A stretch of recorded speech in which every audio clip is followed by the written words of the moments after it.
Tamara. Você quer que mande o comprovante para você? Vai aparecer lá, Tamara. Aqui, ó. Ok. Vamos lá. Muito bem, vamos começar a nossa aula. Né, Tamara? Hoje a gente vai falar sobre narcisismo. Tá bom? Ok? Narcisismo é talvez um nome econômico que a gente dá nessa matéria, né? Essa disciplina. Mas o nome correto é artigos metapsicológicos. 2 pontos. Narcisismo. Na verdade, existem 4 artigos metapsicológicos principais que nós estudamos dentro do curso de psicanálise, que faz parte desse currículo das matérias da psicanálise, da formação da psicanálise, faz parte do que nós chamamos de tripé analítico. Você sabe o que é o tripé analítico? Já te falaram do tripé? Você já falou isso, mas eu já esqueci. Pois é, isso é importante, né? O tripé analítico. Por quê? Porque o tripé analítico, o tripé psicanalítico, na verdade, é o que dá base à formação do analista. Se o analista não fizer esse processo do tripé analítico ou psicanalítico bem feito, com certeza não será um bom analista, né? O bom curso, todo bom curso de psicologia tem que ter essas 3 pernas, né? A primeira perna é o que a gente já está fazendo aqui, e todos os alunos fazem todos os meses, ou nas terças-feiras, no caso daqui, né? Tem outros polos que fazem isso no sábado e tal. Aqui você faz às terças-feiras à noite, que são as aulas. Então as aulas fazem parte do tripé da teoria psicanalítica, do pé da teoria psicanalítica. Então, como o nome já diz, são 3 pernas, né? Que se chama tripé. A primeira perna é a perna da teoria psicanalítica, que dessa perna fazem parte as aulas, os livros que a gente lê, que é muito importante. Um bom analista, ele precisa ler bastante. Às vezes eu vejo alguns alunos falando assim, mas eu não gosto de ler, professor, tal. Tem que começar a gostar. Tem que aprender a gostar. Vai lendo devagarzinho. Como eu sempre digo, é como comer um elefante, né? Você vê um elefante para você comer, diante de você, para você comer, você diz, meu Deus, como é que eu vou comer esse monstro enorme aqui? É fácil.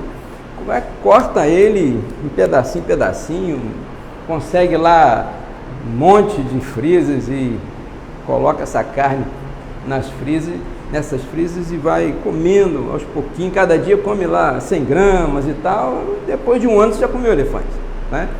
Então é assim que a gente faz as coisas que para nós parecem grandes, difíceis, a gente vai fazendo parte por parte, etapa por etapa, faz um planejamento, né?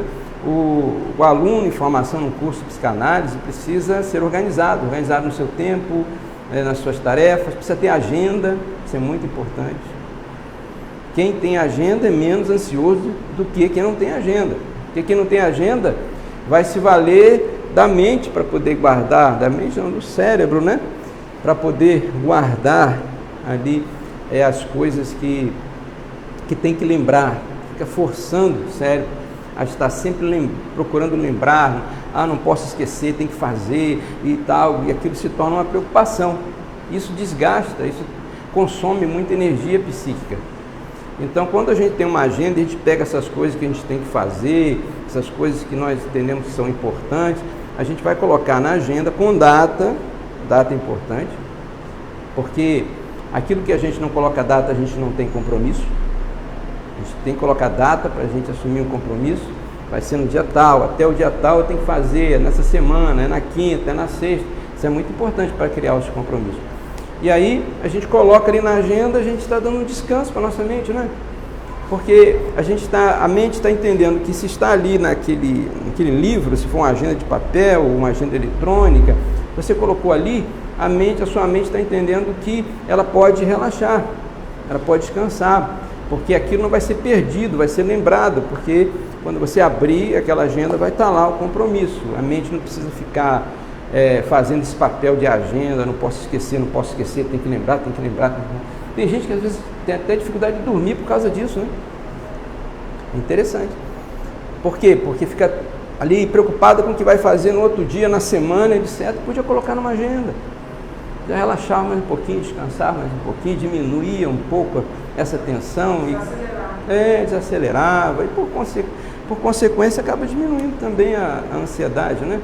E organiza a vida da gente, né? Ou seja, aquela pessoa no domingo já prepara a sua agenda para a semana toda, né? Que vai fazer de manhã, em cada dia da semana, à tarde, à noite, já vai passar uma semana mais tranquila, mais organizada, vai perder menos tempo, vai desperdiçar menos tempo com coisas desnecessárias, enfim. Tem um livro muito interessante, né? Se vocês puderem comprar e ler esse livro. Oi, boa noite, tudo bem, querido? Tem um livro muito interessante, que se vocês puderem comprar e ler, se chama A Tríade do Tempo, é o nome desse livro, A Tríade do Tempo. Poxa, não me deram nenhum piloto aqui, senão eu escreveria aqui no quadro para vocês. Será que tem aqui? Vamos ver. Ah, tem aqui, escondidinho no meio dos fios aqui, meu Deus. Ah, que legal, achei. É assim, ó. A Tríade do Tempo. Um bom livro. Nesse livro o autor, ele ajuda a gente a organizar o tempo e a gente refletir sobre como nós utilizamos o tempo, né? E se chama tríade porque ele vai dividir essa utilização de 100% do tempo que todos nós temos em 3 áreas. Na área das coisas importantes, na área das coisas urgentes e na área das coisas circunstanciais. Ou seja, aquelas coisas que a gente faz, mas nem precisa fazer, né? A gente deveria fazer só se sobrasse um tempo, né? Mas às vezes são nessas coisas que a gente não tem necessidade de fazer, que às vezes a gente investe mais tempo do que nas coisas importantes. Tira o tempo das coisas importantes para investir nas coisas que não são importantes, e aí aquelas coisas importantes se transformam em coisas urgentes, porque a gente não fez ontem, hoje já virou urgente, tem que correr para fazer. Isso gera estresse, né? Gera ansiedade também, enfim.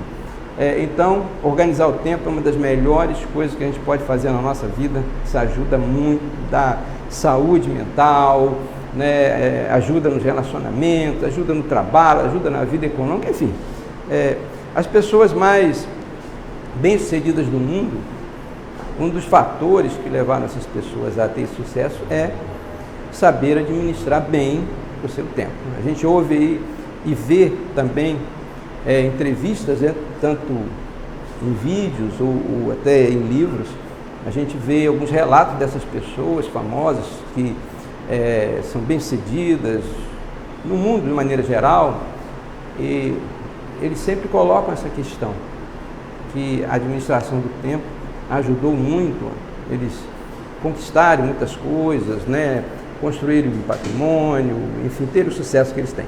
Então, isso é muito importante, né? Com certeza. E o aluno que faz um curso de psicanálise tem que ter esse desejo de organizar o seu tempo para que possa ter um tempo para estudar, né, a matéria. Não pode apenas vir para a aula, assistir a aula naquela terça-feira, na quarta, na quinta, na sexta, no sábado, domingo e na segunda. É como se nem fosse um aluno de psicanálise, né? E na outra terça-feira, aí é que vai pegar a matéria. Dificilmente vai fazer um bom curso de psicanálise. E o objetivo de um curso de psicanálise é formar psicanalistas. Não é dar um papel chamado diploma. Eu gosto sempre de frisar isso. Isso é muito importante. Porque eu não gostaria de saber que um aluno, que eu dei aula para esse aluno, ele está exercendo a profissão ou o trabalho de psicanalista de uma maneira inadequada, né? Isso me deixaria assim entristecido, vamos dizer, com certeza, né? Poxa, eu dei aula para essa pessoa e olha o tipo de psicanalista que essa pessoa se tornou. um mau psicanalista, uma má psicanalista. Então, como que a gente se torna um bom psicanalista, uma boa psicanalista? Passando pelo tripé analítico, ou seja, se esforçando para a parte teórica fazer bem feito, as aulas, né? Faça as aulas, faça os trabalhos, pesquisem para fazer os trabalhos, não peguem trabalhos prontos, não vai para a internet, pega lá, selecionou, copiou, colou, tal, isso é atitude preguiçosa, faz isso não, pesquisa, porque o trabalho, na verdade, não é só para cumprir um requisito da aula, o trabalho é para acrescentar conhecimento. Então, se você não lê, se você não vai pesquisar, qual o conhecimento que você acrescentou ali? Nenhum. Perdeu uma oportunidade, com certeza, né, sobre aquele tema. E às vezes o professor, ele dá uma aula, como por exemplo de narcisismo ou qualquer outra matéria, e aí ele dá um trabalho, aquele trabalho é um conhecimento a mais que não deu tempo de dar na aula. Então o aluno vai correr atrás e vai descobrir alguma coisinha a mais, vai ajudar, vai agregar no conhecimento. Isso é muito importante, né? E as outras pesquisas, de uma maneira geral, ler outros livros que a gente pode ler e tal, né? O trabalho de monografia que vai ser feito, que é um requisito do final do curso, que não deve ser deixado para o final, né? Porque senão termina a parte teórica, termina as aulas e o aluno não consegue pegar o diploma dele, porque fica ainda pendente a monografia que tem que fazer, demora e tal, não sei o quê. Não é difícil fazer monografia, só é um pouco trabalhoso, né? Porque precisa pesquisar, precisa juntar ali todo o material de pesquisa, né? Precisa diagramar todo o trabalho dentro das regras da BNT e tal. Então, por isso dá um pouquinho de trabalho, mas não é difícil fazer, né? Existe todo um padrão simples, já pronto, que todos acabam seguindo aquele mesmo padrão, então não tem nada de novo na monografia, né? Assim, eu digo que o pontapé inicial é o aluno achar um tema que se identifique com ele. Isso é o pontapé inicial, essa é a chave que abre a porta para poder entrar por esse caminho, né? Ou seja, começar a pensar, se vocês não pensaram ainda em um tema. Já pensamos, né? A gente já teve essa aula, a gente já fez, a gente até pega no esboço. Que bom. Só que tem alguns alunos que eles fazem, participam dessa aula, tem essa aula, e como ela é muito no começo, ela é a terceira matéria, né, da grade, e quando vai chegando lá para o final, aí aqueles alunos já fizeram, mas nem sabem mais nada da matéria, porque foi a terceira. A gente se né? E eu vejo isso em muitos alunos, porque eu dou aula em vários polos, e eu vejo, infelizmente, isso acontecer com muitos alunos que deixam a monografia lá quando está faltando 3 meses para terminar o curso, 4 meses, aí que vão fazer monografia, nem lembram mais de nada da matéria, né, de metodologia, de estudo e pesquisa e tal, e aí ficam meio que atrapalhados, né? E como eu faço várias orientações de monografia, dá para ver isso nitidamente aí no dia a dia com os alunos, né, infelizmente. Então, o tema é muito importante da monografia. Agora, o tema tem que ser o tema que a gente se identifique com ele, porque senão, quando estiver no meio da pesquisa, a gente não aguenta mais ouvir falar sobre aquilo ali. Agora, quando você escolhe um tema que você gosta, quanto mais você vai pesquisando, mais você vai querendo saber mais, pesquisar mais, porque você gosta daquele assunto. Poxa, você está gostando, então você está buscando saber mais, conhecer mais. Então isso é muito importante. Eu vejo alguns alunos que eles escolhem um tema, e aí quando chega lá pelo meio do trabalho, resolvem mudar de tema. Aí já perderam tempo, né? Investiram tempo que se perdeu. Então o tema é muito, muito importante, é o começo de tudo. Então, queridas, se organizem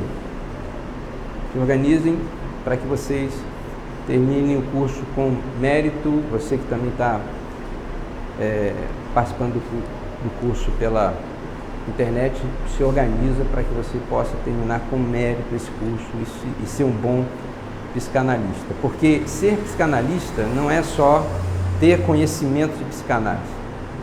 Ser psicanalista é ser um instrumento para cuidar da mente humana. Isso é algo muito sério, porque a mente humana, ela é muito diferenciada. Ou seja, nenhum inconsciente é igual a outro. Assim como cada um de nós tem uma impressão digital diferente, somos diferentes uns dos outros, temos inconscientes diferentes.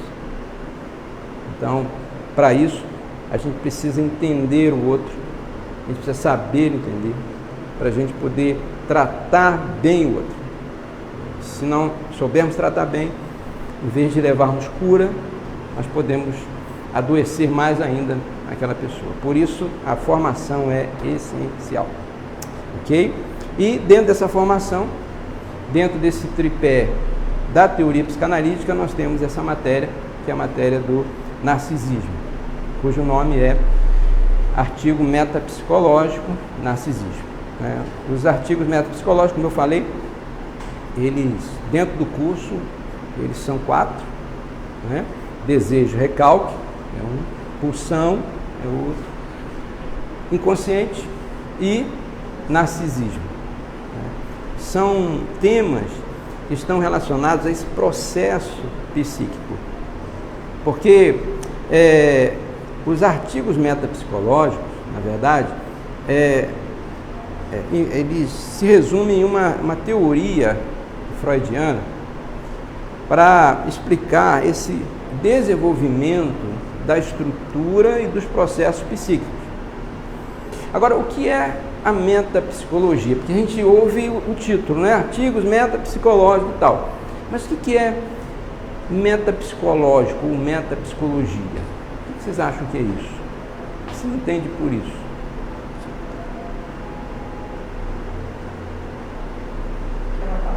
Sim. Ah, tá. Acho que o processo que acaba refletindo nos sintomas, da parte física do homem, da parte da psique. Eu não sei explicar direito, mas eu acredito que seja metafísico, porque é todo um estudo desse processo que acaba gerando sintomas. Bom, como uma resposta para o que é a metapsicologia, eu diria que não seria essa a resposta, mas o que você falou faz sentido, né? O que você falou é uma coisa correta, mas o que é a metapsicologia, na verdade?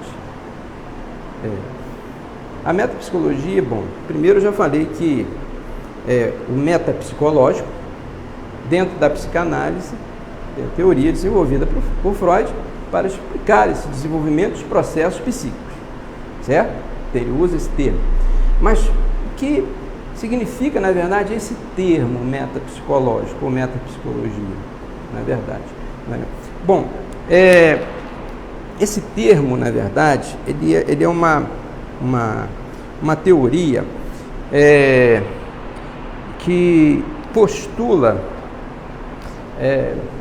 aqueles processos que não podem ser demonstrados empiricamente, não podem ser demonstrados através de métodos científicos, segundo as normas científicas. Por isso é chamado metapsicológico.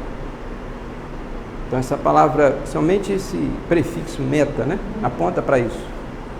Então metapsicológico tem esse nome porque não pode ser demonstrado através das normas científicas, empíricas, de experiências. É tipo que não pode ser diagnosticado? Não, diagnosticado pode ser.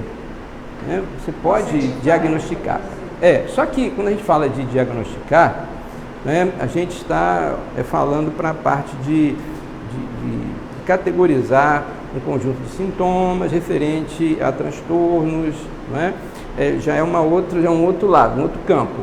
Né? Aqui a gente está falando de processos, de estruturas, como por exemplo o inconsciente, né? Uma estrutura, onde Freud utiliza a teoria da primeira tópica, onde tem o inconsciente, o pré-consciente e o consciente, para poder explicar essa estrutura, essas instâncias psíquicas. Aí olhamos de uma maneira estrutural.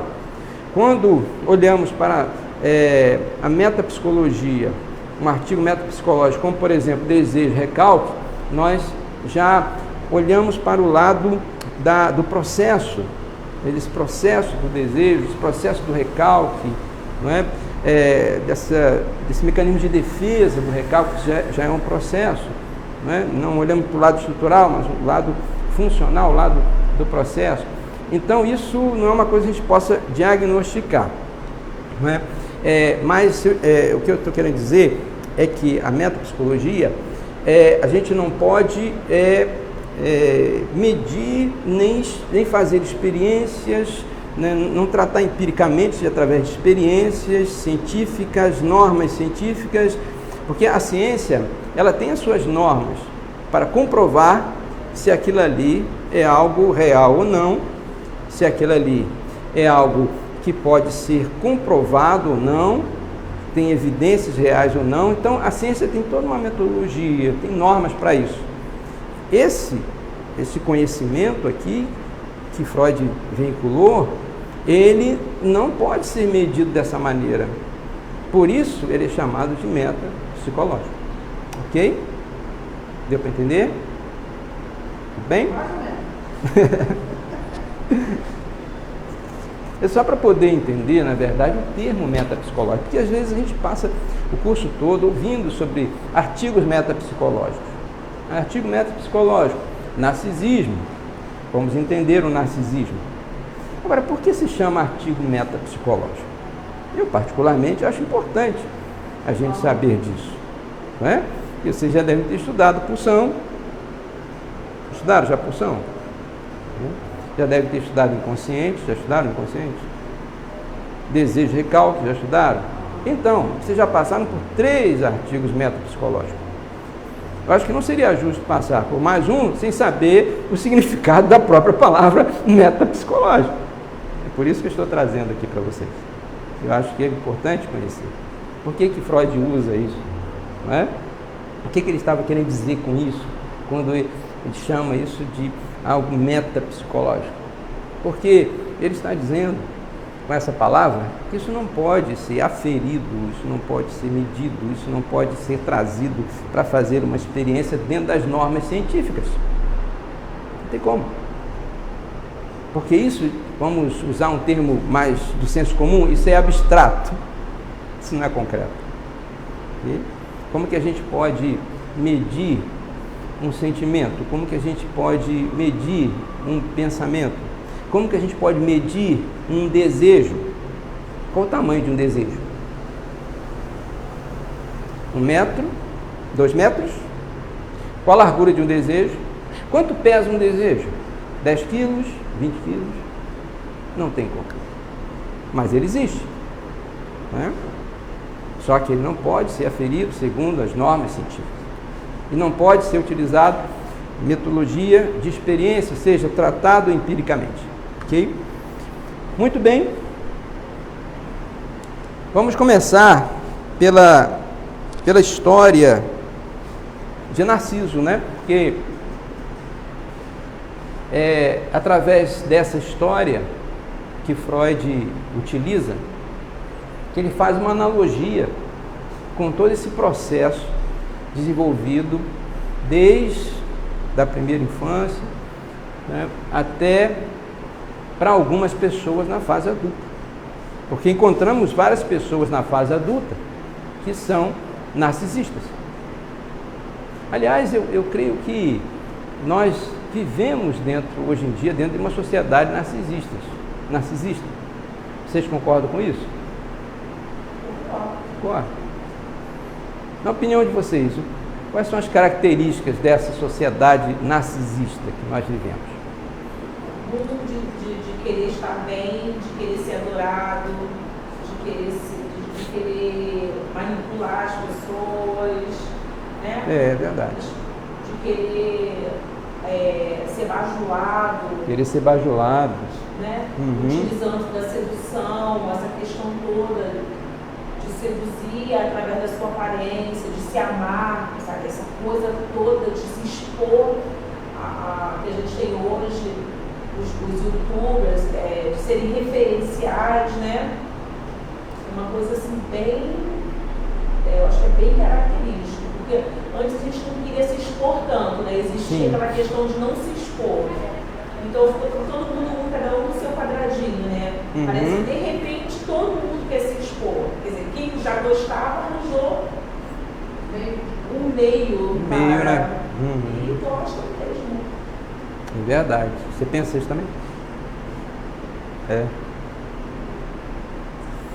E a gente... Cada um pensa assim, né? Família, tipo assim, muito eu. O resto, o importante é eu. Ou seja, uma atitude muito egoísta, né? É verdade. Individualista, egoísta e tal. A gente tem visto isso na sociedade cada vez aumentando mais, né? Infelizmente. Uma busca assim, insaciável de reconhecimento, né? As pessoas querem ser reconhecidas. É interessante que você citou redes sociais e tal. É interessante que às vezes a pessoa posta algo em uma rede social e se ninguém curtir, a pessoa fica chateada, né? Fica chateada.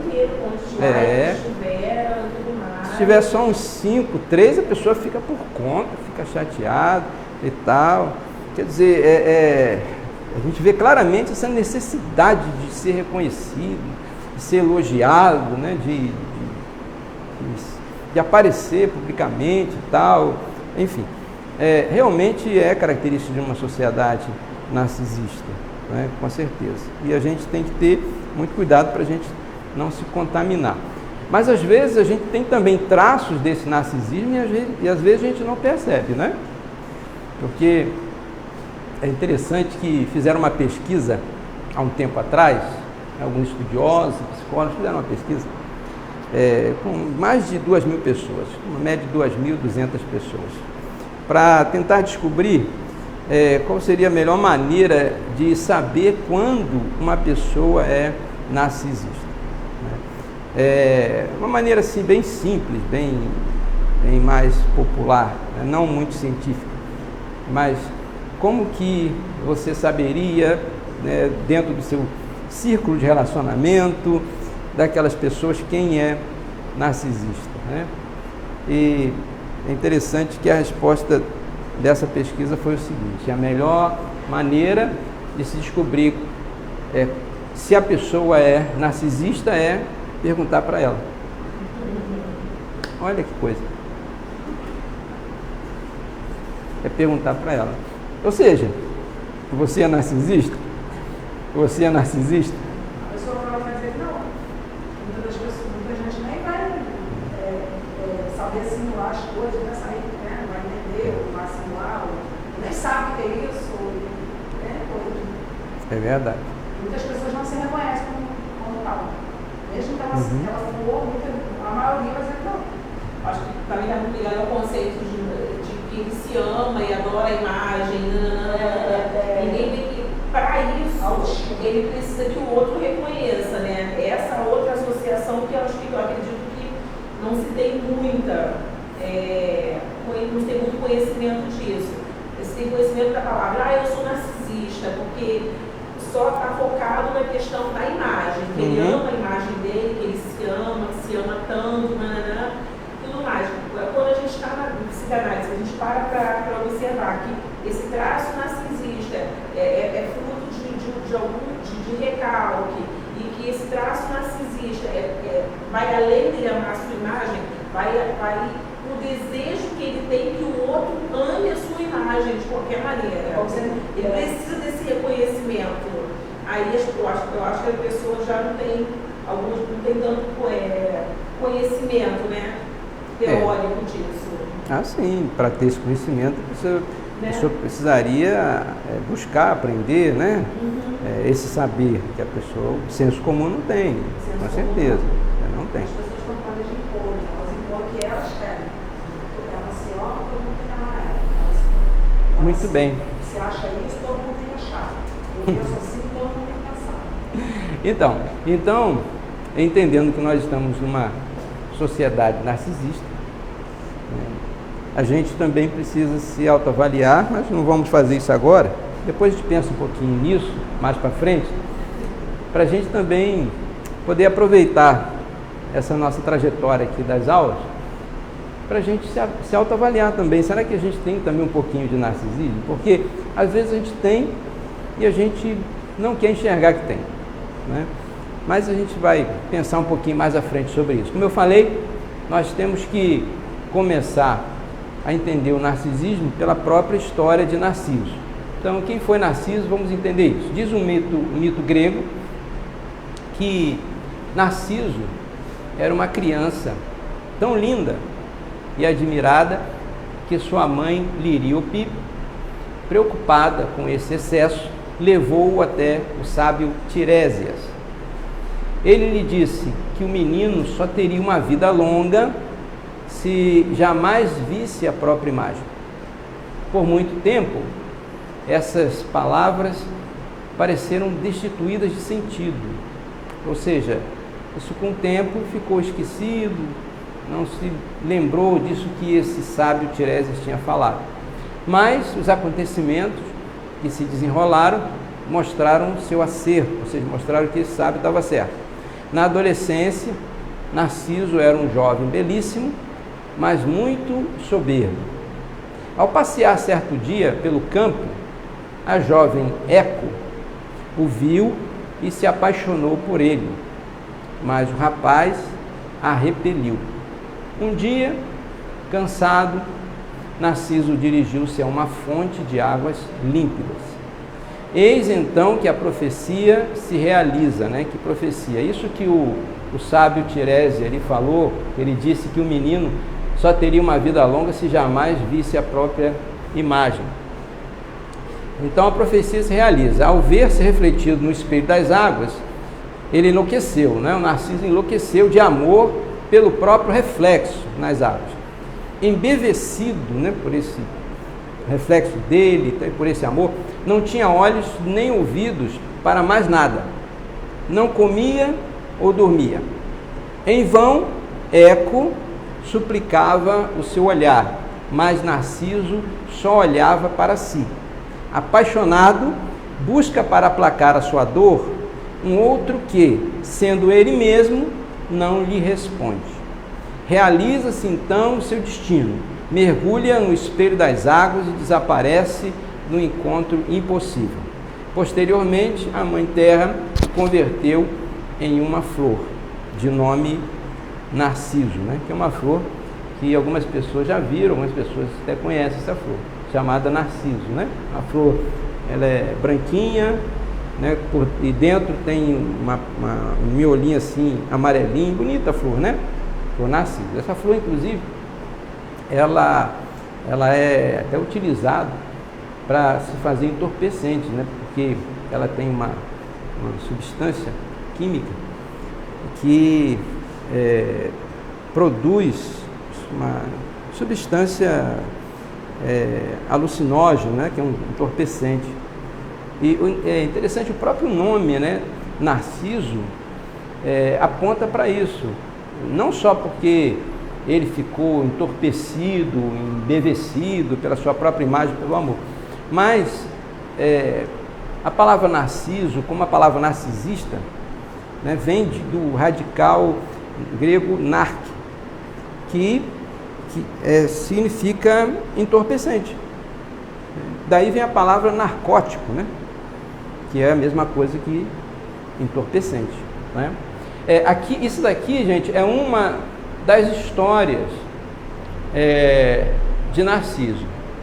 Existem outras versões dessa história aqui. Essa é a versão mais clássica, a versão mais utilizada, mas existe mais umas duas versões dele. Por exemplo, tem uma versão que diz que ele, essa Eco, né?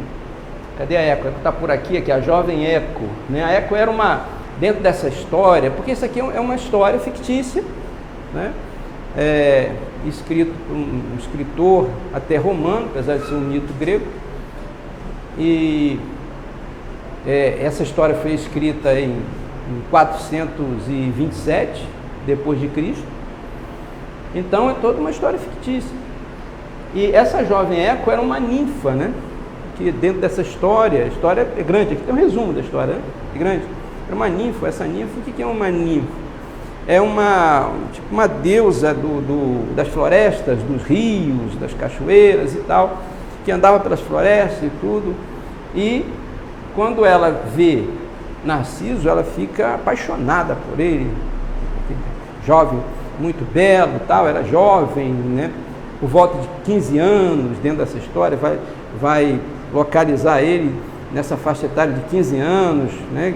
Onde é aquele jovem lindo, bonito, e aí essa ninfa, a ninfa Eco, vê ele, fica apaixonada por ele e tal, e só que ela sempre vai buscá-lo e ele rejeita ela. E ela insiste, falando para ele o desejo dela por ele, o amor, e ele rejeita, e rejeita. Então, o que ela manda para ele, volta para ela. Daí o nome Eco, né? Eco é quando a gente fala, a gente ouve novamente aquela voz. Então, o que ela passava para ele, do seu amor, ele rejeitava, batia e voltava para ela de novo, né? Fazia esse eco. Só que ele rejeita, tem uma versão que diz que ele rejeita ela e ela fica assim muito triste e vai procurar uma outra deusa, acho que o nome é Amenes, parece o nome dessa deusa, e vai procurar, e essa deusa ela faz quase que um encantamento, um feitiço, algo tal, para punir o Narciso, né? E que leva ele, ela faz com que ele se dirija ao espelho das águas para ver, porque essa Amenes, acho que o nome era Amenes, ela sabia que isso iria acontecer, se ele olhasse, ele ia ficar encantado por ele mesmo, né? Para quê? Para se vingar. Por quê? Porque a Eco, ela amava, mas não era correspondida por aquele amor, né? Então, a ideia da vingança é que ele se apaixonasse por ele mesmo, mas ele não seria correspondido por aquela imagem que era dele mesmo. E ele não teria o amor daquela imagem, ficava buscando e não teria. Já é uma outra versão também, não é? E tem uma outra versão que fala que ele não morre quando ele mergulha no espelho das águas, lá dentro das águas, e morre lá afogado, tal, se mata. A outra versão diz que ele vai, por conta daquele amor, vai definhando, né? Porque se apaixona por ele mesmo e vai definhando e morrendo, não come, e, enfim, não se alimenta, e vai definhando e morre ali. E aí as ninfas da floresta, as outras deusas da floresta, né, ficam com pena e fazem uma urna mortuária para ele, né? E colocam ele nessa urna mortuária. Só que quando elas vão depois abrir a urna, elas não acham mais o corpo dele, acham só essa flor Narciso. E aí a versão é que ele se transformou nessa flor que se deu o nome de Narciso. Então, são várias versões, mas o importante para nós é nós entendermos que Freud utiliza essa história para poder fazer uma analogia com esse processo que acontece do narcisismo, que é justamente esse processo onde o indivíduo, ainda quando criança, ele dedica esse amor a ele mesmo. Essa libido, ela é investida no próprio ego da criança.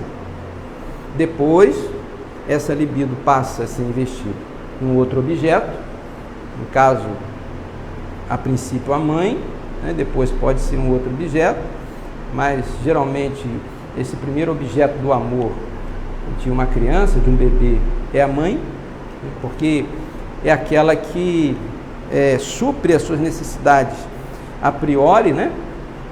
É o que a gente vê, assim, na maioria dos casos, 99% dos casos, é assim que acontece, Ou seja, o bebê nasce e a mãe pega o bebê, traz para o seu seio para que ele seja amamentado, e aquilo ali é o prazer o maior de todos os prazeres que todos nós seres humanos podemos sentir, que é o prazer da primeira vez que nós saciamos a nossa fome, junto com o prazer do contato no seio materno, né?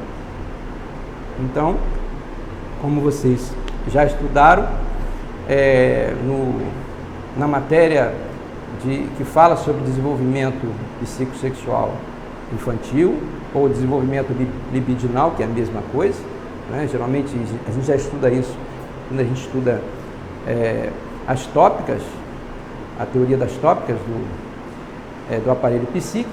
E dentro dessas fases, a primeira fase, que é a fase oral, a gente sabe que nessa fase oral a criança sente muito prazer nessa mucosa da boca, porque nessa fase oral, nessa fase inicial, na primeira infância, a criança tem ali uma concentração de receptores nervosos muito grandes ali.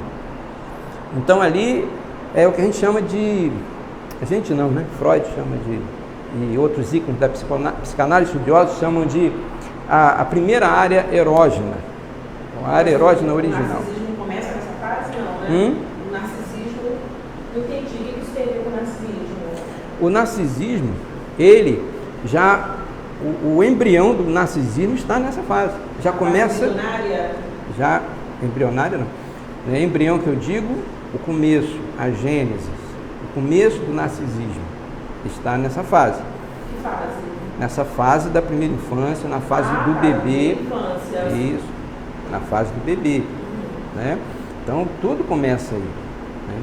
Onde a criança nasce, ela vem com todo aquele potencial ao mundo, e esse potencial precisa ser bem administrado pelos pais, porque é essa relação do bebê com os pais que vai fazer toda a diferença nesses processos psíquicos que a criança vai passar nesse desenvolvimento, dentro dessa fase libidinal. Então, o que o narcisismo tem a ver com isso? A criança, nessa fase oral, nesse início da sua vida, ela vai destinar, primeiro, a princípio ela não tem noção de que ela é um objeto, a mãe é outro objeto. Ela não tem essa noção ainda. Existe, o que se chama na psicanálise de uma alucinação infantil. O que seria isso? É que a criança, ela, na mente dela, o que ela fantasia é que ela e a mãe é uma coisa só. Ela, a mãe, o seio da mãe é uma coisa só. Por quê? Porque o ego da criança não foi formado. Então, quando o nosso ego não é formado ainda, não há uma distinção, né? Ou seja, eu não sei que eu sou uma pessoa e o outro é outra pessoa, porque o ego não foi formado ainda, né? Então, ali para aquela criança é tudo uma coisa só, ela, mãe, o seio, tudo uma coisa só, né? Ela saiu de dentro daquela pessoa ali e continua como se fosse uma coisa só, né? Só que nesse processo ali, como eu falei, o embrião do narcisismo, ou seja, o comecinho do narcisismo, né? Ali a criança está sendo suprida suas necessidades pela mãe, naquele momento inicial.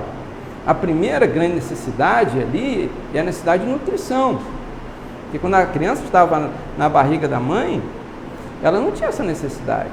Ela estava sendo alimentada ali pelo cordão umbilical e não tinha necessidade nenhuma.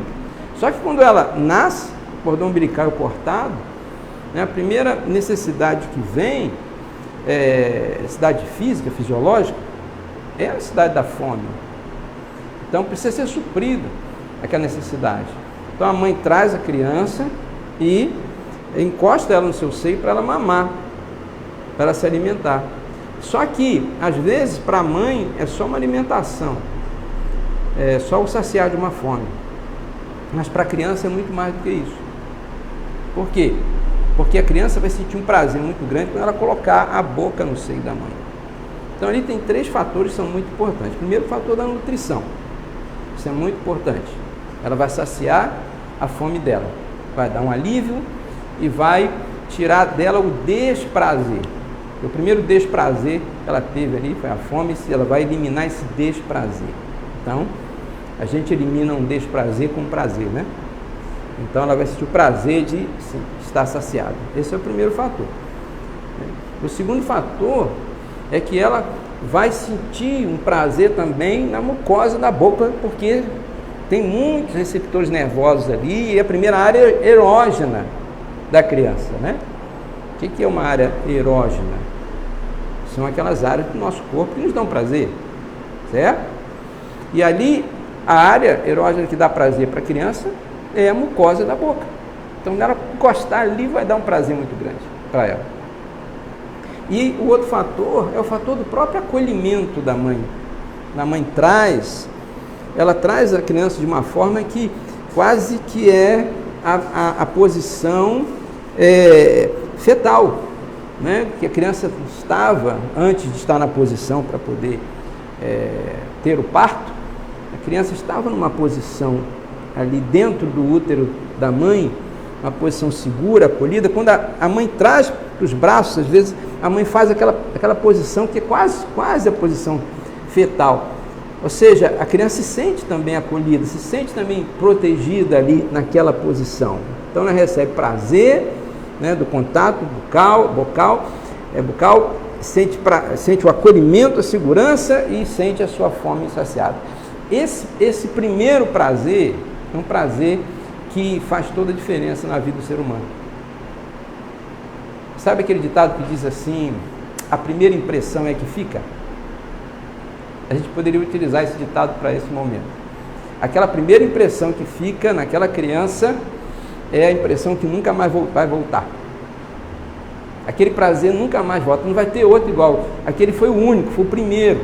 Ela vai mamar de novo, ela vai receber carinho da mãe, ela vai colocar o seio na boca, até outros objetos, até a chupeta também, que dá prazer também e tal, mas não será igual aquele, porque aquele foi o primeiro, foi o único. Primeiro é o primeiro, os outros vão ser o segundo, terceiro, quarto, quinto, é o primeiro, que foi ali o impacto do primeiro, nunca tinha sentido aquilo ali. E é interessante que a mente humana, inconscientemente, fica buscando esse primeiro prazer, fica buscando, isso é transformado em um desejo que se torna perene, um desejo que a gente vai trazendo ao longo da nossa vida, e se a gente não tiver cuidado, esse desejo, ele acaba nos levando a fazer algumas escolhas ruins. Por quê? Porque esse desejo é inconsciente, esse desejo não tem nome, a gente não sabe que desejo é esse, é um desejo sem nome, né? É o isso, que muitas vezes alguns associam ao id, né? O id e o isso, no alemão, uma transliteração do alemão, que Freud utiliza na sua segunda tópica, né, na teoria da segunda tópica, o id, o ego, o superego, né, o isso, o ego e o supereu, onde existe toda uma energia tentando buscar esse prazer, buscar realizar esse desejo que não tem nome. Aí o que acontece? A gente começa a tentar realizar esse desejo de várias coisas da vida da gente.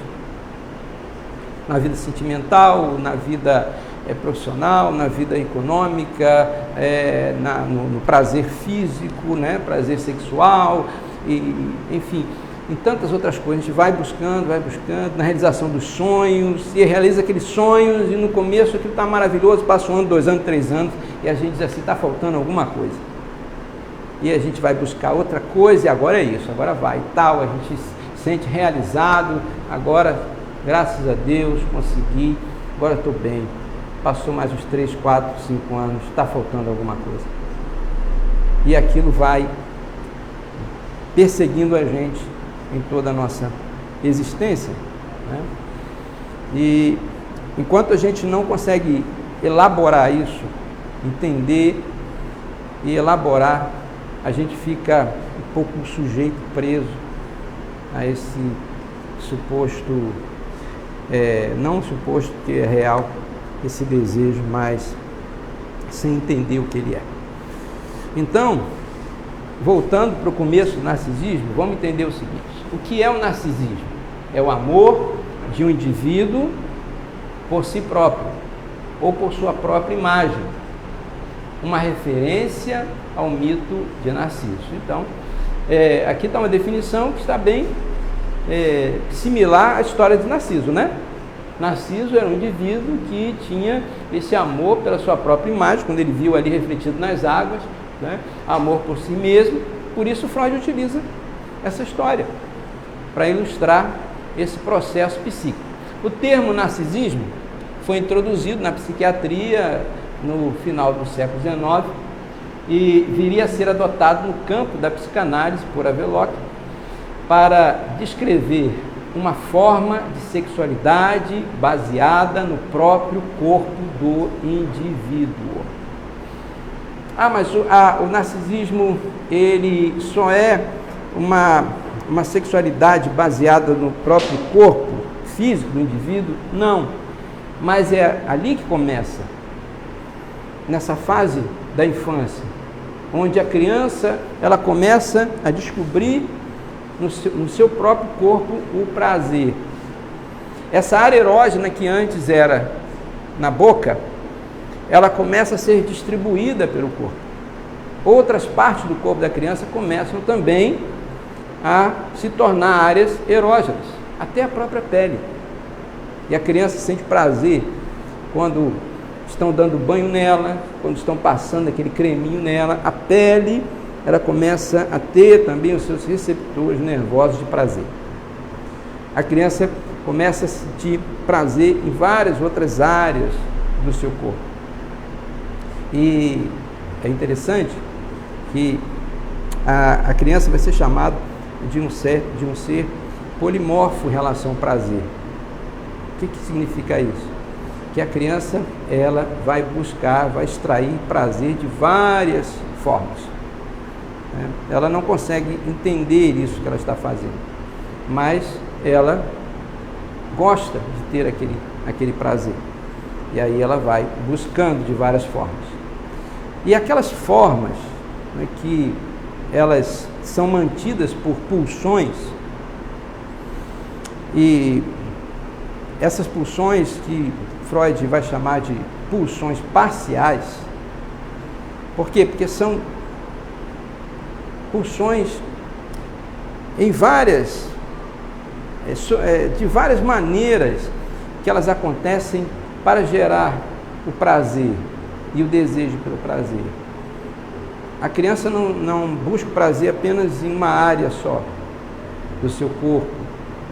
Então, são várias pulsões, por isso são chamadas de pulsões parciais, que à medida que a criança vai se desenvolvendo, à medida que a criança vai crescendo, vai passando por essas fases libidinais, essas pulsões elas vão se convergindo, vão se concentrando em uma só pulsão, para que quando terminar esse processo de desenvolvimento libidinal, essa pulsão esteja levando aquele indivíduo para uma sexualidade que busque a reprodução, que é o que Freud vai chamar da sexualidade normal. Eu não sei se vocês já tiveram a matéria dos 3 ensaios sobre a teoria da sexualidade. Já tiveram essa matéria? Pois é. Nesse livro dos 3 ensaios sobre a teoria da sexualidade, Freud... Foi você que deu essa matéria pra gente? Acho que foi, né? Foi. É porque a gente acaba dando em outros lugares e a gente não grava, né? Acho que foi sim, é verdade. Então vocês devem lembrar que eu falei dos 3 ensaios, né, que o primeiro ensaio, ele falava sobre a perversão, fala sobre a perversão, né, no livro. o segundo fala sobre a sexualidade infantil e o terceiro fala sobre essa sexualidade na puberdade, essa trajetória que vem desde a infância até chegar na puberdade. E no terceiro ensaio também tem um resumo também dos outros 2 primeiros ensaios. Freud faz isso no final do livro, né? Como eu falei para vocês, foi o livro que Freud mais demorou para escrever. Lembra que eu falei isso para vocês? Lembra quantos anos Freud levou para completar esse livro? Eu não lembro não, mas eu lembro que tem até tem 2 livros, né? Porque você me indicou um, mas tem um outro que tem um resumo, tem um que tem um que tá inicialmente, tem um outro que tem a parte. Não, isso foi a Ana, fiz uma confusão com a Ana. E tem um livro que vem com os originais do lado. Então, ele levou 20 anos para completar o livro. Ele começou em 1905, que é o terceiro livro dele, né? Da sequência desses primeiros 3 livros de Freud, né? Interpretação dos Sonhos, 1900, sobre a psicopatologia da vida cotidiana, 1901, e os 3 ensaios sobre a teoria da sexualidade, 1905. Ele publica em 1905, faz a primeira publicação, mas ele vai acrescentando várias coisas e tal, modificando e reeditando, e termina em 1925, com 20 anos.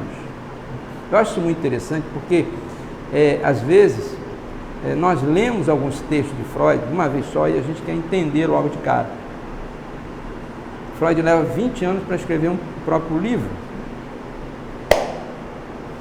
É bom para a gente parar e pensar, né?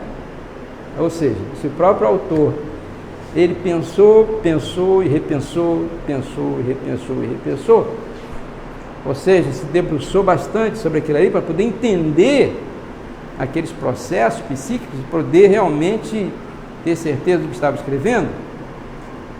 Aí a gente quer entender numa leitura só e ficar muito bem elucidado do que a gente está lendo. Não é assim. A gente precisa também investir nesse entendimento, né? Entender, tentar entender, buscar mais um pouquinho, se não entender, ler mais um pouquinho e tal, para a gente poder entender melhor. A psicanálise é assim. A psicanálise ela é bem dinâmica, né? Ela passa umas mensagens para você lê e ali, aquilo que você está lendo, você tem uma mensagem daquele texto para você. Você lê novamente, você tem uma outra mensagem daquele texto, mas claro que mensagens bem articuladas, né, uma com a outra. É porque existe assim, muita abstração nos textos. Não são textos que seguem assim, uma linha didática. Existem os textos são bem abstratos.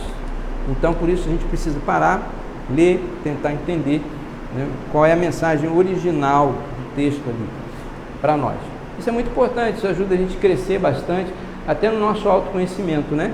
Quando a gente se dedica ao estudo da psicanálise. Então, o narcisismo consiste em uma concentração do instinto sexual sobre o próprio corpo. Os indivíduos narcisistas são frequentemente fechados, egocêntricos e solitários. Isso aqui são características de quem é narcisista. Agora, vamos entender um pouquinho sobre esse nascer do narcisismo desde essa fase que eu estava falando, né, que eu falei, eu usei o termo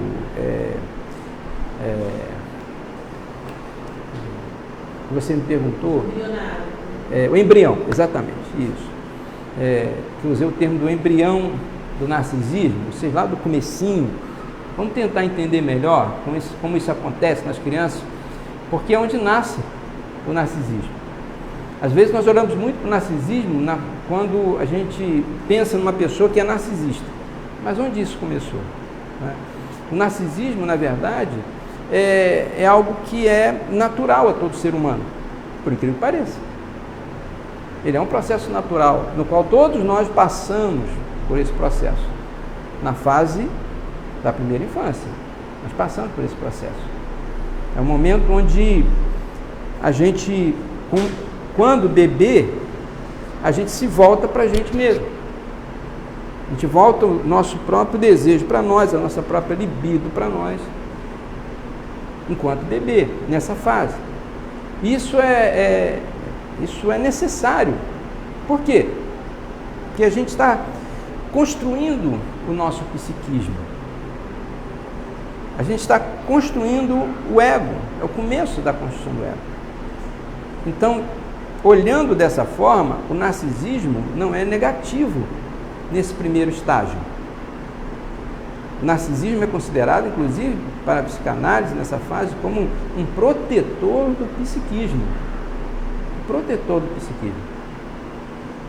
Por quê? Porque ele vai permitir que haja uma estruturação do nosso psiquismo de uma maneira íntegra, porque a gente vai se voltar para a gente e começar a construir o nosso ego. Então, nesse sentido, o narcisismo é positivo. Agora, depois, se ele se fixar, ele se torna patológico, e a gente vai ver isso mais para frente um pouquinho, mas vamos ver esse início aí. Quando a criança nasce, o potencial da criança é desenvolvido através de relações sociais, e a relação mais predominante nos seus primeiros anos de vida é, em geral, a relação mãe-filho ou mãe-filha, ok? Isso, como eu falei há pouco, né? Isso é uma coisa que é o que a gente mais vê socialmente, né? São poucos os casos que a gente vê assim, um envolvimento maior dos pais, do pai do que a da mãe, do que da mãe. Até mesmo porque é a mãe que amamenta, né? A mãe que traz ali para o seio e tal, e o pai não é aquele que tem o seio para amamentar a criança e tal. Geralmente, esse envolvimento maior da mãe, ele vai até aproximadamente os 3 anos de idade.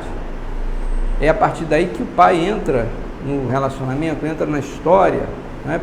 Esse momento, essa idade de 3 anos é uma idade muito importante na formação de todos nós, porque é a idade onde a criança ela é introduzida no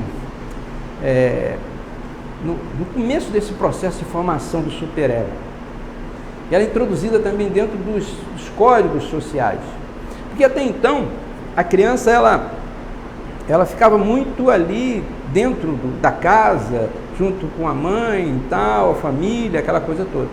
Mas é nesse período que a criança começa a sair mais, às vezes vai para uma creche, né? vai estudar, jardim de infância e tal.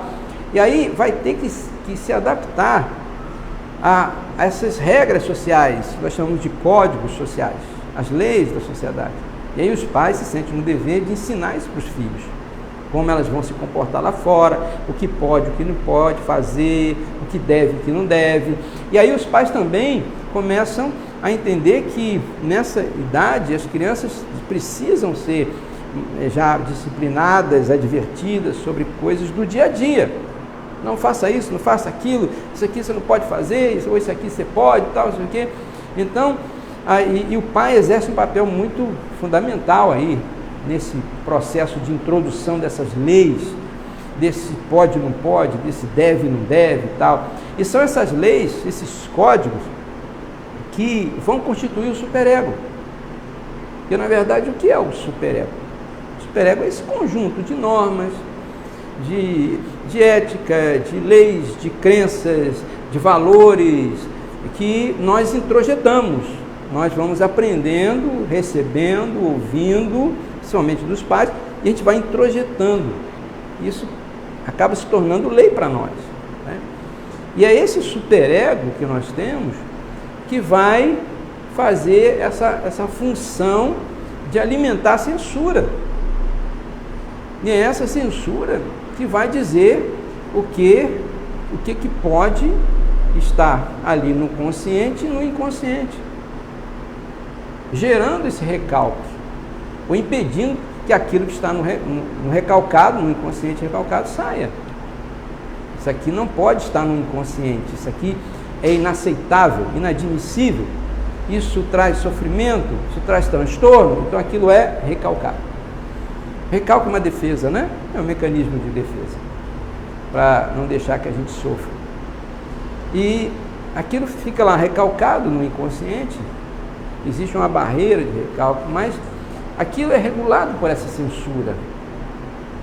E essa censura é que vai dizer se pode ou se não pode. Mas como Freud disse, tudo aquilo que é recalcado tem a tendência de voltar. O recalcado tem a tendência de voltar. Não é porque está recalcado que aquilo está em paz, tranquilo, calmo, sereno, tranquilo, nessa instância que Freud chamou de inconsciente, que não tem nenhum lugar na geografia do nosso cérebro, mas existe, né? Segundo a psicanálise, existe e controla a nossa vida a ponto de nos dar comandos para fazer coisas que a gente não quer fazer. Freud chegou ao ponto de dizer que o ser humano não tem livre-arbítrio, né? Por quê? Ele diz isso. Porque ele vai falar que muitas vezes coisas que fazemos, não fazemos porque queremos, mas porque o nosso inconsciente quer. Então quem manda é o inconsciente. Por isso nós precisamos conhecer o nosso próprio inconsciente. É fácil? Não. Mas a gente precisa ir atrás dessa mina. Vamos utilizar um mapa da associação livre, um mapa do processo terapêutico da psicanálise, até chegar nessa mina de ouro, que é o material recalcado, inconsciente, porque é ali que está a fonte de muitos comandos para a gente fazer coisas que a gente não quer fazer. Freud ele deixa isso muito bem claro quando ele fala dos atos falhos, né?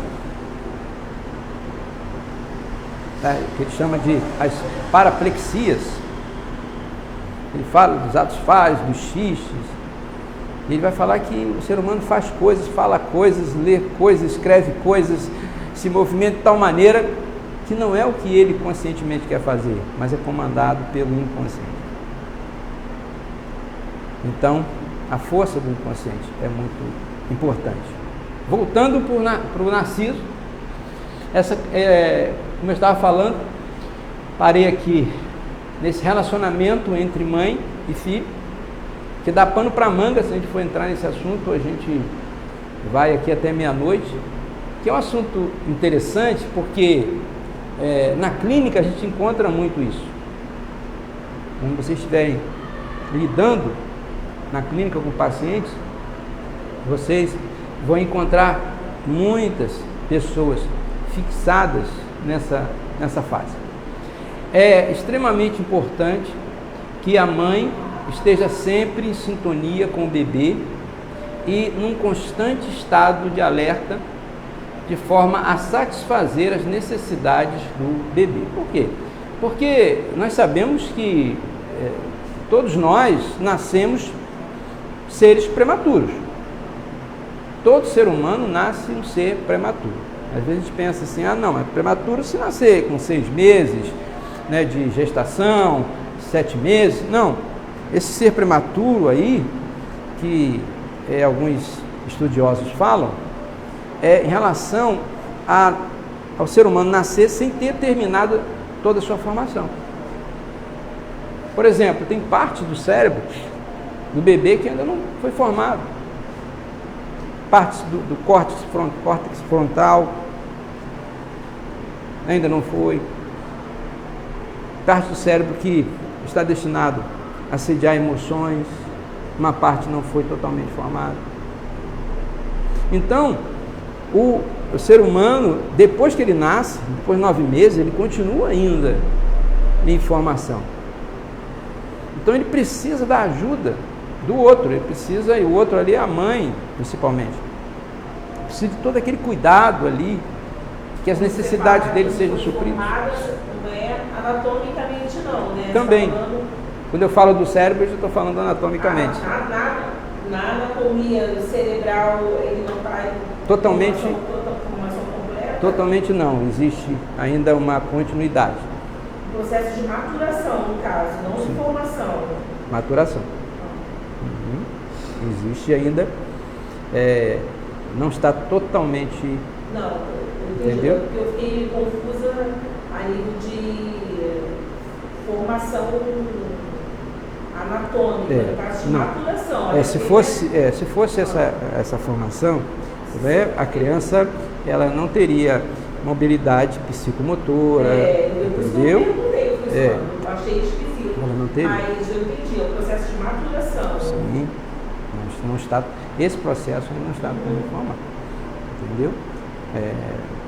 Até o processo do sistema cognitivo, por exemplo, ele só vai ser devidamente formado, né, segundo, por exemplo, um estudioso como dessa área, como Jean Piaget, grande estudioso, ele vai falar dessas várias fases de desenvolvimento e ele vai dizer que só realmente chega a uma fase que a gente pode dizer que já está chegando no final na adolescência. E olhe lá, ainda não dá para ter um sistema cognitivo que atenda realmente a todas as expectativas de fazer planejamento, de medir as consequências e por aí vai. Administração, né?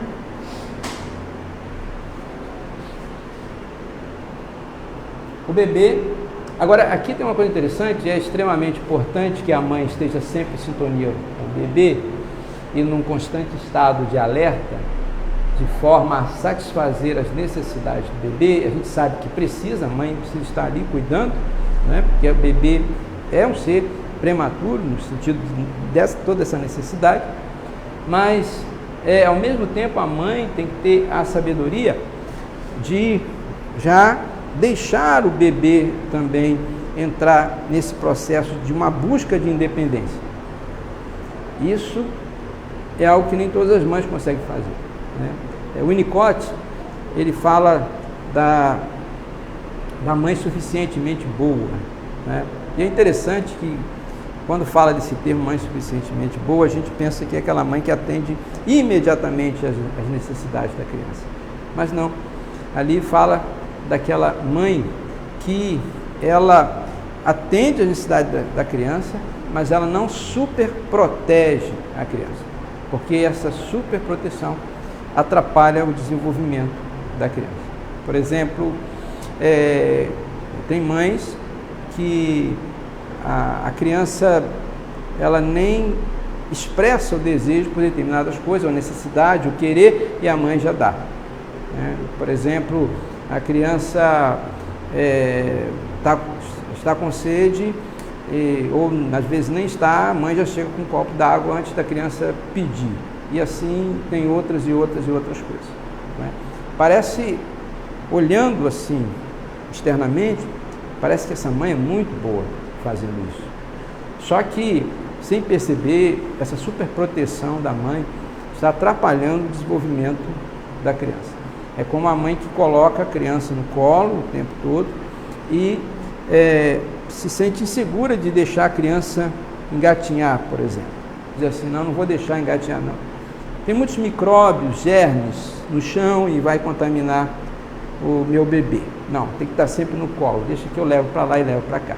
Só que quando a mãe faz isso, ela vai estar atrapalhando o desenvolvimento motor da criança e ainda atrapalha o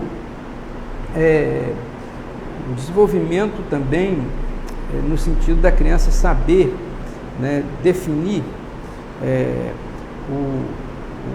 o espaço, né, por onde ela deve andar, né?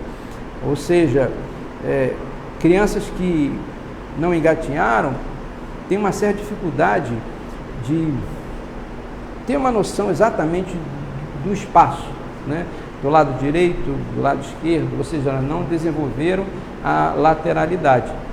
Então, para passar uma porta, às vezes acaba até esbarrando de um lado ou do outro, porque essa noção esse treinamento para ter essa noção de lateralidade, isso acontece muito nessa fase de bebê, quando o bebê engatinha, porque o bebê está engatinhando, ele vai e bate na parede ali do lado da porta, depois ele volta, bate de novo, daqui a pouco ele acerta e depois de várias vezes fazer isso, ele passa certinho pelo meio da porta, passa certinho entre as cadeiras, então ele está desenvolvendo toda essa lateralidade, isso é muito importante. A mãe que não deixa, impede o bebê de aproveitar essa oportunidade. Aí quando cresce, fica adulto, vai tirar a carteira de motorista, tem uma dificuldade para poder estacionar o carro e tal, e agora vai, não entra ali naquela baliza, meu Deus, de jeito nenhum, dificuldade tremenda. Está com dificuldade de lateralidade, né? Ah, foi por causa do engatear? Não, pode ter sido por outras coisas, mas o engatear exerce aí uma importância muito grande nisso, né? O bebê está imerso com a mãe, ou seja, uma coisa só com a mãe. Não existe uma noção, mas uma coisa só para o bebê, né? Para a mãe não, claro, né? Para a mãe ele é um ser, o bebê é outro ser, mas para o bebê, né, não existe uma noção de separação de objetos. Em termos psicanalíticos, o termo objeto significa pessoas. É necessário, é nesse período que acontece o narcisismo, né? Ali, não é narcisista não, narcisismo, tá? Acontece o narcisismo primário, segundo Freud. O bebê só está interessado em ter os seus desejos e necessidades imediatamente satisfeitos. Não existe uma noção de identidades diferentes, ou seja, entre a mãe e o filho. O bebê não consegue diferenciar, pois o ego do bebê ainda não adquiriu uma noção de entidade própria e autonomia em relação à mãe. Então ainda está muito recente, mas a gente vê aqui já esses sinais do narcisismo, né? Por quê? Porque o bebê só está interessado em ter os seus desejos e necessidades imediatamente satisfeitos. Então Freud vai dizer que isso já é um sinal de narcisismo, e ele vai falar desse que é o narcisismo primário. Depois a gente vai ver melhor um pouquinho sobre o narcisismo primário. Vem então a fase da diferenciação, né? Ou seja, quando começa essa formação do ego, quando começa a diferenciar, né? Eu sou eu, bebê, você é a mãe. Estou só falando de uma maneira aqui mais generalizada. Vem então a fase da diferenciação. O ego e a personalidade emergente do bebê começam a identificar-se. Surge uma noção de separação física e psicológica entre sujeito bebê e objeto mãe. Esse é o nascimento psicológico da criança. Utiliza outros recursos externos, como por exemplo brinquedos, como forma de satisfazer a sua própria gratificação, e é menos dependente da mãe para se auto-recompensar. Então é aquela fase onde a criança já não está mais tão pegajosa ali com a mãe, onde já bota a criança dentro daquele cercadinho, né, só para não cair. Claro que ali não é aquela fase onde a criança já fica de pé, ainda não, né? Mas coloca ali a criança e ela dá os brinquedinhos para ela fica entretida com aqueles brinquedos e tal, né? Bota para lá e bota para cá e tal, e ela já começa a trazer as coisas para o mundo dela, que ela está formando, né? Que faz parte dessa estruturação do seu ego. No início, a criança sente uma necessidade de separação da mãe. A criança ainda está apaixonada pelos seus próprios dotes de onipotência, pelo seu narcisismo recém-intitulado, sente-se dona do mundo.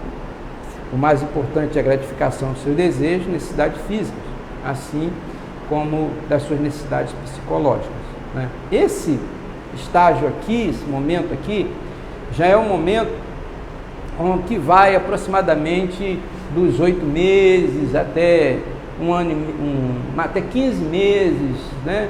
Ou seja, 15 meses que um ano e 3 meses, né? Então, mais ou menos nesse período. Então, nesse período, a criança com 8 meses, ela já consegue, às vezes, segurar nos móveis para poder ficar de pé. Quando ela chega aos aos seus 1 aninho, 12 meses, ela já está começando a andar e tal. Quando ela consegue ficar de pé e quando ela consegue já se mover, andar, isso para ela é muito impactante. Muito impactante. Por quê? Porque a criança ela não conseguia sair do lugar sozinha. Era a mãe que pegava do berço, levava ali, botava numa cadeirinha, aquela cadeirinha para poder dar a comidinha na boca e tal.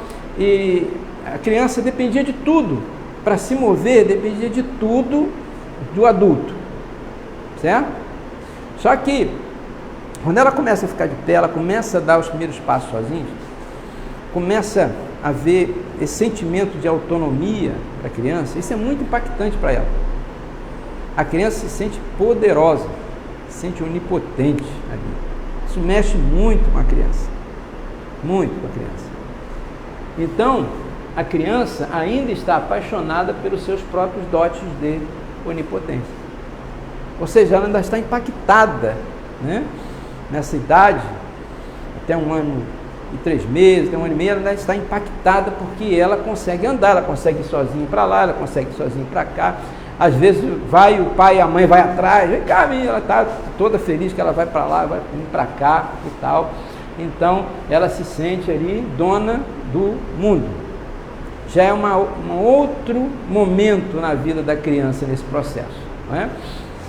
Mas, e continua sendo mais importante a gratificação de seus desejos, necessidades físicas, assim como das necessidades psicológicas. Ou seja, ela quer para ela ainda. Nós estamos vendo aí sinais desse narcisismo primário. Depois, a criança é confrontada com a ambivalência. Que ambivalência é essa? Vamos ver.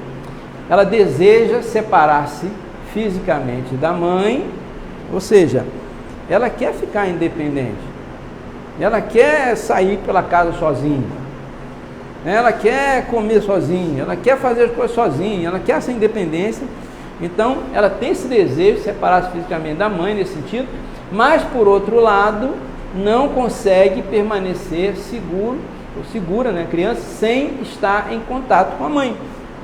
Então, há essa ambivalência. A criança adquire a noção da realidade aí e das suas próprias limitações. Então, aí ela começa a ter essa noção da realidade que ela vive. Não é mais aquela alucinação que estava lá no início. Agora ela começa a perceber que tem coisas que ela pode fazer, tem coisas que ela não pode fazer, que ela é limitada para isso.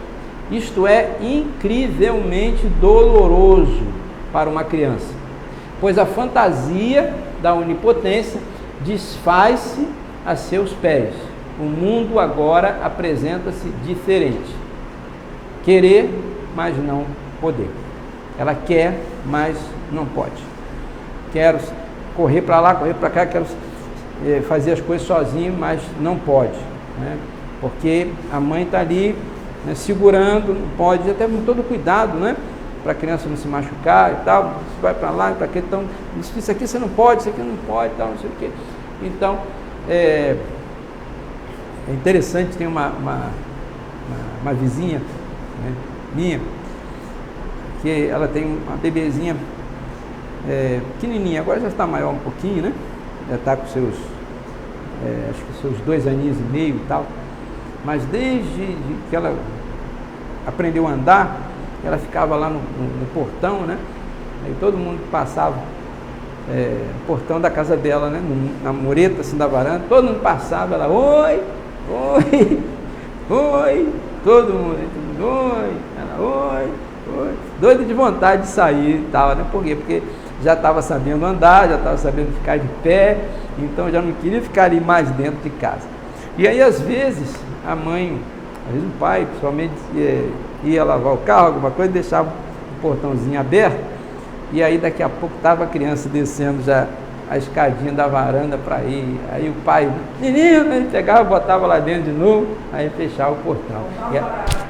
Cortava o barato dela, ela ficava lá em pé e passava ali, oi, e tal. Aí era só deixar o portão aberto, Aí depois ela aprendeu a abrir o portão e tal. Aí ela saía e tal. Se ela visse a gente chegar de carro, e ela já abriu o portão, já ia descendo devagarzinho para sair. É muito legal, né? Muito interessante, né? Legal no sentido de ver esse processo, né? Na vida da criança, né? Esse desejo da criança começar a fazer as coisas sozinha, o desejo dessa independência, né? A criança tem essa vontade de deslocar-se, né? Se mover e adquirir autonomia, mas ao mesmo tempo não consegue desapegar-se, pois necessita de constante supervisão física. Botei como exemplo prevenção de acidentes, não é? Os pais, para prevenir acidente, com todo cuidado, segura e tal, fecha a porta, não pode, e a criança fica, faz birra, porque ela já sabe andar, já sabe mover, mas não pode andar, não posso, eu quero, mas não posso. Então é esse momento aí. Então é um momento que para o adulto parece uma coisa simples, mas é um momento doloroso para a criança, né? É um momento onde há esse narcisismo da criança é ferido, né? Então a criança precisa dessa supervisão constante ali, ver para a criança não se machucar, nem nada, e do apoio emocional da mãe. A ferida narcisista advém do doloroso sentimento de limitação e impotência perante a fantasia da grandiosidade e da onipotência. Ok? Então, na cabeça da criança, ela pode tudo agora, que ela sabe andar, ela pode ir para lá, ela pode ir para cá, então ela tem essa fantasia. Mas ela também tem a limitação que gera essa impotência. Ou seja, muitas coisas ela não pode atravessar uma rua sozinha, tem que ser segurando na mão do pai e tal, e essa ambivalência aí gera esse sentimento na criança, que a criança às vezes chora, né, faz uma série de pirraça e tal. Quando você fala ali de a ferida narcisista, está falando do quê? Do momento em que lá na frente o adulto fica fixado? Não entendi por que o termo ferida narcisista. Por quê? Porque isso causa uma dor na criança, ferida nesse sentido, não em relação ao adulto, ferida nesse momento da criança. É doloroso para ela que estava toda satisfeita, se sentindo assim, onipotente, né? Toda poderosa, porque já sabia andar, né? Ela achava que já não dependia mais ali da mãe nesse sentido de se mover e tal, de ir para lá e para cá. Então aquilo ali, ela estava lá em cima, né? Sentindo bem, feliz. E aí vem a mamãe e o papai e corta isso. Não pode. Não estou com o sentimento de proteção que ela tem, é uma intervenção dos pais. Para ela não entende, né, como uma proteção. Os pais estão tentando proteger, ela não entende. Ela não é uma necessidade dela. Antes eu tinha entendido que ela queria estar livre, mas ao mesmo tempo ela queria a presença da mãe. Foi assim que eu tinha entendido, mas não é isso. Ela quer estar livre, mas os pais estão sempre podando. Ela quer estar livre, né? Esse estar livre e precisar sempre da mãe é algo que vai acompanhar ela ainda por outros estágios, né? Daí para frente. Por quê? Porque tem muitas coisas que ela não vai poder fazer sozinha. Então, esses dois lados vão acompanhar. Agora, quando ela começa a andar, isso é muito impactante para ela. Uma criança que era totalmente onipotente, precisava ser carregada, agora não precisa mais. Agora ela mesma pode andar com suas próprias pernas. Isso para ela é algo muito impactante, sabe? Muito poderoso. E aí ela fica muito satisfeita e feliz. Só que entra agora a questão dessa limitação. Ou seja, imposta pelos pais. Claro, Você imagina uma criança aprende a andar, os pais dizem, agora meu filho, minha filhinha já sabe andar, pode ir embora, para onde você quiser ir. Claro que não, né? Tem lá 1 aninho e meio de idade, não pode. Então os pais, ela vai deixar andar um pouquinho, mas vai limitar aquilo ali. Por quê? Porque agora que sabe andar, daqui a pouco sobe aqui em cima e quer pular e se machuca, daqui a pouco já sai ali, vai lá para aquele parapeito da janela que não tem uma grade, uma proteção, ou vê o portão aberto, já quer sair, ou você quer sair correndo e se machuca, e cai, tropeça, enfim, toda essa preocupação dos pais. Só que para a criança é como se fosse tirar o tapete debaixo dos pés dela, né? Ela estava toda feliz, se sentindo poderosa, agora não pode. É só isso aqui que você pode fazer e tal. A criança volta a se sentir novamente impotente. Entendeu? É a ferida nesse sentido. Okay?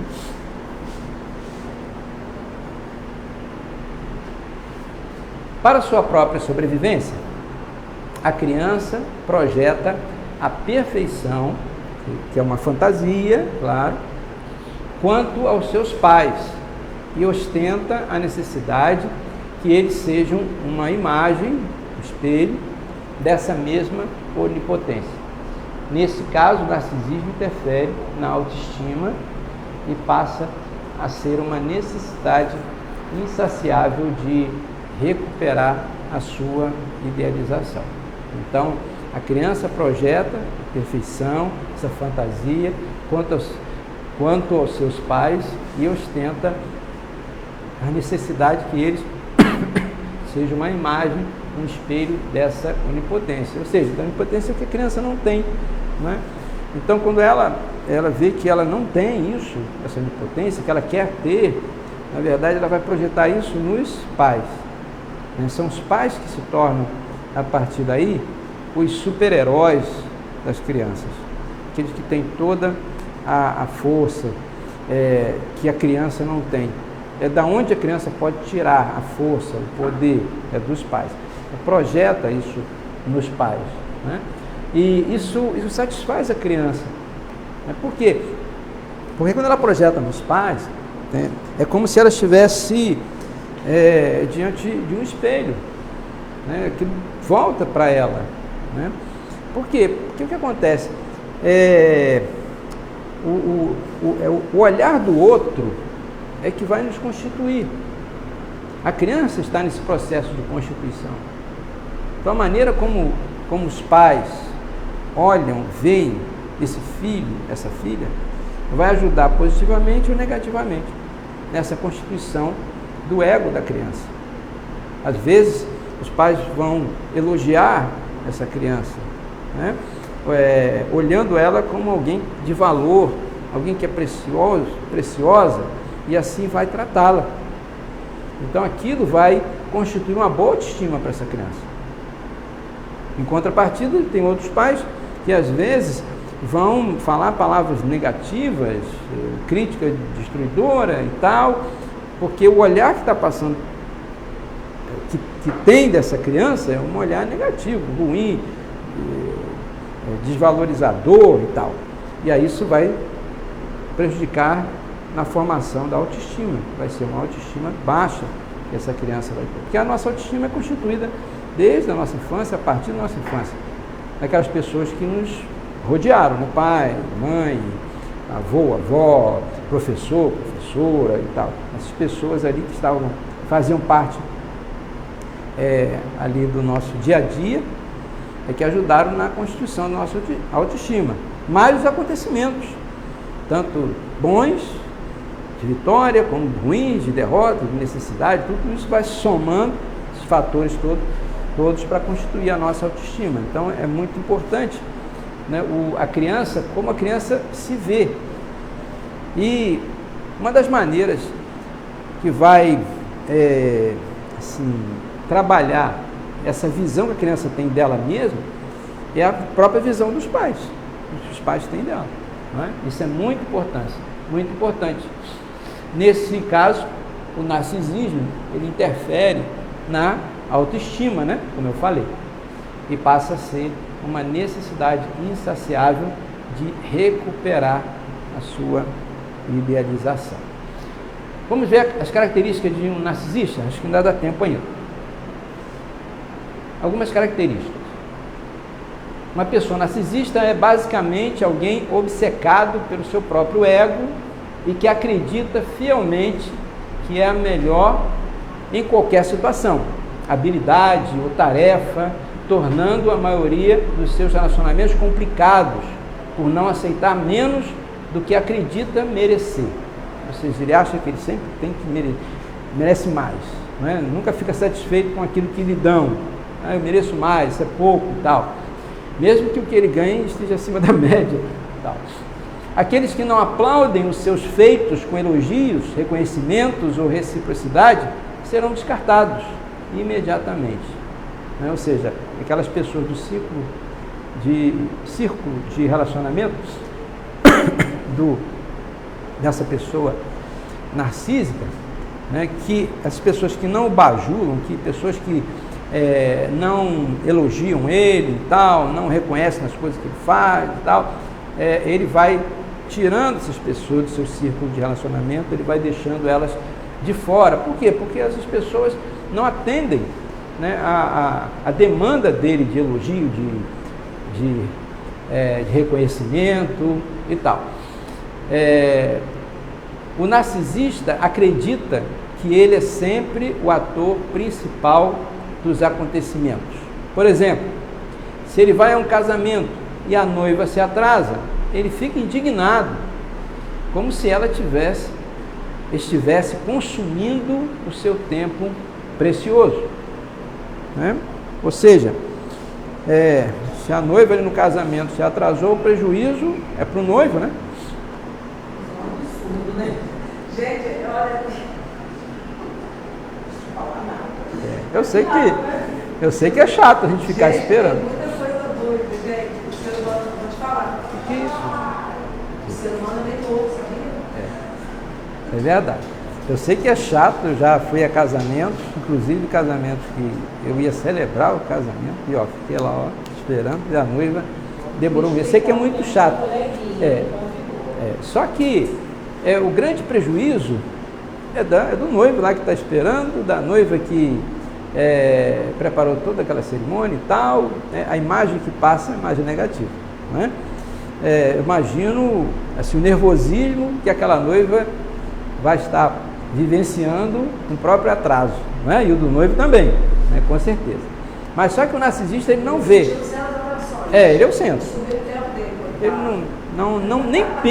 nem pensa que a noiva ou o noivo estão preocupados e os pais da noiva também, enfim, quem é o centro do casamento? A noiva e o noivo, eles são o centro do casamento. Não, ele se acha que ele que é a pessoa, me convidaram, do meu tempo, eu sou o mais importante, eu tinha que ter chegado aqui, né, e já imediatamente só estavam me esperando para o casamento começar e tal, porque eu é que sou a atração principal aqui do casamento. E o narcisista ele faz isso em outras situações também, não é só em relação, esse é só um exemplo simples.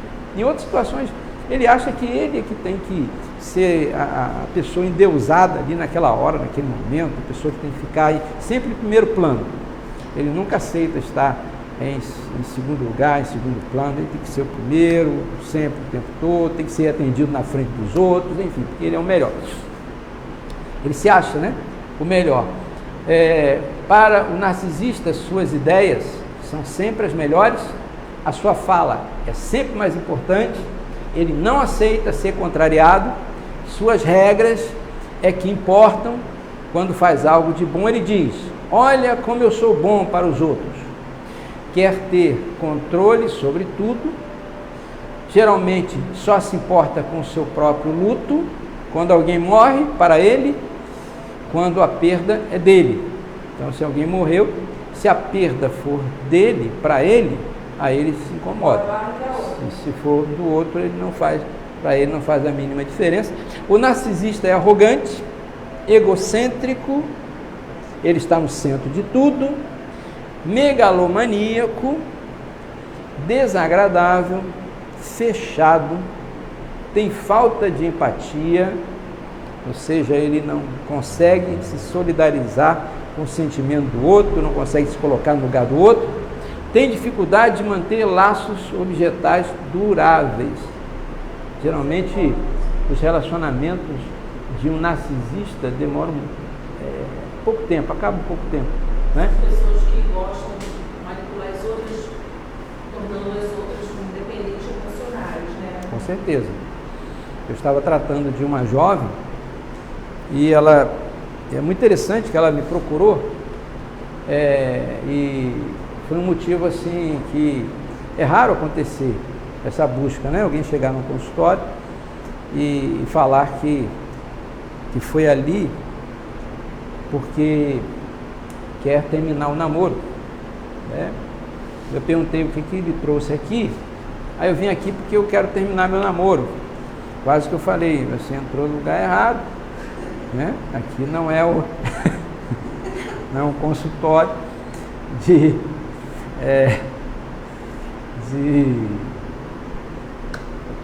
relacionamentos afetivos, amorosos e tal, e casamento, né? Tem alguns sites aí para isso e tal, mas eu entendi, né? Com o tempo eu entendi o que ela estava querendo. Na mesma sessão deu para entender o que ela estava querendo, a queixa principal dela. Ela já namorava um homem há 8 anos de namoro, bastante tempo, e esse homem, ele era altamente narcisista, possessivo e sádico. E com o passar do tempo do namoro, ela foi conhecendo ele melhor e descobriu que ele tinha todos esses defeitos. Só que ela estava muito ligada a ele. Afinal de contas, já eram 8 anos. 8 anos. Tinha uma aliança ali forte, né? Um laço forte. E ela estava com dificuldade de terminar. Olha que situação, né? Aí imagina você, como analista, né? Você, o que você faz com uma queixa dessa? O que você faz para ajudar essa pessoa a terminar, né? Se você diz, então, vamos terminar, será que esse é um bom conselho da parte de um psicanalista? Eu creio que não, né? Então, vamos entender melhor esse relacionamento, vamos entender o que está por trás de tudo isso. E foi muito interessante, né? E com o tempo, a jornada de psicanálise, ela conseguiu ter força para poder terminar o namoro. Já era mais do que um namoro já.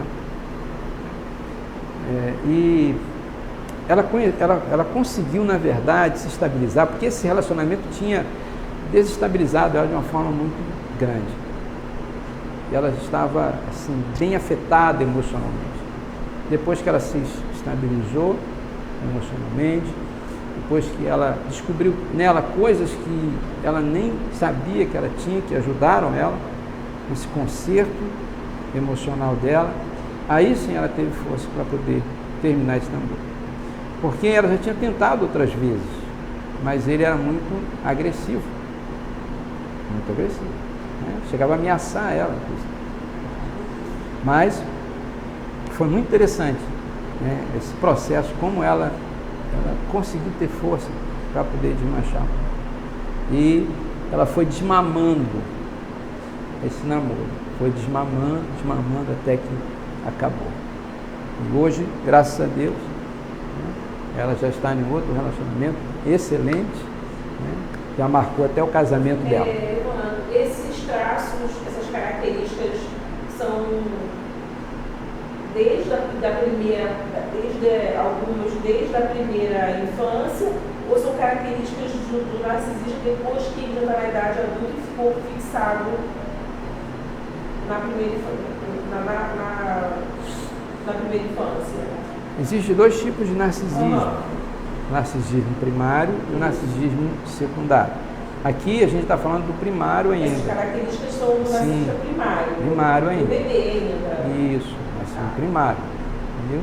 Depois, nesse processo. Mas aí, tudo isso no bebê? Sim. Desagradável? Não, isso aqui não. Ah, tá, isso que eu te perguntando. Não, você está falando disso daqui, das características narcisistas? Ah, não. Não, isso daqui é a característica de um narcisista. Não. Eu tô pensando. Quando você falou tudo isso daí, eu estou pensando que você está falando de tudo que a gente vem vendo aqui, ó. Entendeu? Isso aqui que a gente. Eu pensei que era disso que você estava falando, né? Não. Isso aqui não, essa característica aqui já é de um narcisista patológico. Por quê? Porque o que nós falamos aqui do começo do narcisismo é aquilo que todos nós passamos enquanto bebê. Todos nós passamos por isso. Entendeu? Tudo isso que a gente falou aqui, ó, desde o bebê, nós passamos por isso, que é um narcisismo primário. A gente passa por isso, né? Agora, depois, essa libido, ela é projetada num objeto, né? Geralmente o primeiro objeto é a mãe e tal. Depois, tem um narcisismo secundário, onde essa libido volta novamente para o ego. Se houver essa fixação, aí há a tendência de se tornar um narcisismo patológico. Aí sim, né? Quando chega na fase adulta, chega com todas essas características, né? Esses defeitos aqui, que compõem... um narcisista patológico. Sim, aqui é o patológico, né? O bebê não, o bebê ele ainda não passa, não passa por isso ainda, né? Ok? Tá bom? Então a gente dá uma parada aqui por causa do horário, né? Já até passou do horário. A gente dá essa paradinha. Hoje, como eu falei para o Michel, a gente ia terminar 9 horas, porque nós começamos um pouquinho atrasado. Mas na próxima terça-feira a gente deve até terminar um pouquinho antes, umas 10 para as 9 e tal, mais ou menos. Mas a gente vai procurar começar no horário, né? E os que vocês estão assistindo pela página na internet, eu quero até convidar vocês a estarem na sala de aula, né? Porque eu sei que é bom também a gente assistir online, mas na sala de aula é muito melhor, vocês vão tirar dúvidas, vocês vão poder perguntar. Então, se puderem estar conosco na próxima terça, nas outras terças, vai ser muito melhor, com certeza. A gente vai caminhar mais. Então, vamos encerrar por aqui, ok?